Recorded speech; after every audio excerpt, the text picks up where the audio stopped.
Hi guys, இன்னைக்கு ஜுகிஸ் பேரில் ஒரு சூப்பரான ரெசிபி தான் பார்க்க போகிறோம். Banana milkshake. இது நம்ம ப்ரீ ஒர்க் அவுட் இல்லை போஸ்ட் ஒர்க் அவுட் கார்டும் நம்ம எடுத்துக்கலாம். சூப்பரான ட்ரிங்க்கு எம்மியாக இருக்கும். ஸோ வாங்க எப்படி பண்ணுறது வீடியோக்குள்ளே போய்ட்டு பார்க்கலாம்.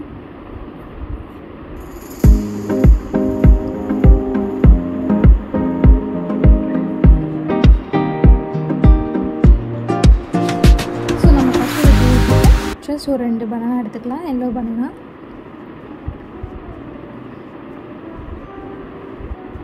நம்ம அதை தோல் எடுத்துகிட்டு நம்ம மிக்ஸி ஜாரில் ஆட் பண்ணிக்கலாம்.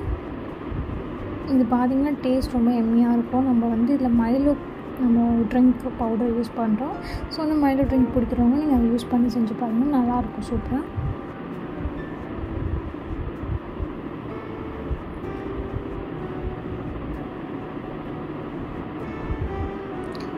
ஸோ இப்போ நம்ம 2 பனானா தோல் எடுத்துகிட்டு ஆட் பண்ணக்கப்புறம் நம்ம ஒரு 1/2 கப் காசி நல்லா கோல்டான மில்க் ஃப்ரிட்ஜில் ஸ்டோர் பண்ணி வச்சுருந்த மில்க் ஆட் பண்ணிக்கலாம்.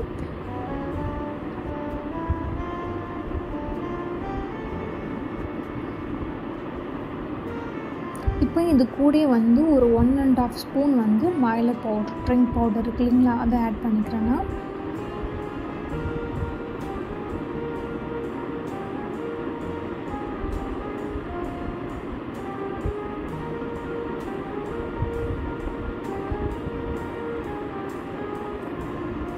இப்போது இதில் ஒரு 2 to 3 ஐஸ் க்யூப்ஸ், நம்ம கொஞ்சம் கூலிங் எந்தளவுக்கு வேணுமோ அந்தளவுக்கு நம்ம ஐஸ் க்யூப்ஸ் ஆட் பண்ணிவிட்டு இதை நல்லா ஸ்மூத்தாக அரைச்சி எடுத்துக்கலாம். ஸோ அவ்வளோதான் நம்மளோட சிம்பிளான எம்மியான மைலோ பனானா ஷேக் ரெடி ஆகிடுச்சு. ஸோ கண்டிப்பாக இதை ட்ரை பண்ணி பாருங்கள். இதை நம்ம ஒரு கிளாஸ் ஜாரில் மாற்றிட்டு அது மேலே நம்ம சாக்லேட் சிரப் டாப்பிங்ஸாக யூஸ் பண்ணிக்கலாம்.